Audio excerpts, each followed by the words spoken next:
दिवसांमागोमाग दिवस जात होते। तिला वाटलं आता सगळं विसरतील, सगळं मागे पडेल, पण मागे पडायचं सोडा, ते वाढतच गेलं। आधी नवऱ्यापर्यंत असलेलं व्हर्जिनिटीचं प्रकरण आता सासू आणि नंदेपर्यंत पोहोचलं आणि इथूनच सुरू झालं घरातलं मॉप लिंचिंग, घरातले टोमणे आणि शिव्याशाप। हद्द तर तेव्हा झाली जेव्हा तिच्या मासिक पाळीवेळी ननंदेनं तिला सॅनिटरी पॅड दिला आणि दुसऱ्या दिवशी तो वापरलेला पॅड परत मागितला।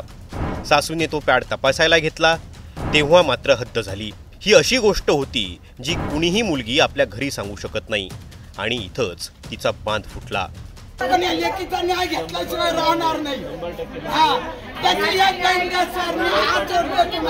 तपास चालू केल्यानंतर असे निदर्शनात आले की सदर महिलाचा मानसिक शारीरिक छळ होत होता आणि तिने मृत्यूपूर्वी आत्महत्या करण्यापूर्वी एक चिठ्ठी लिहिली तिच्या भावाला आणि व्हॉट्सअपवर पाठवला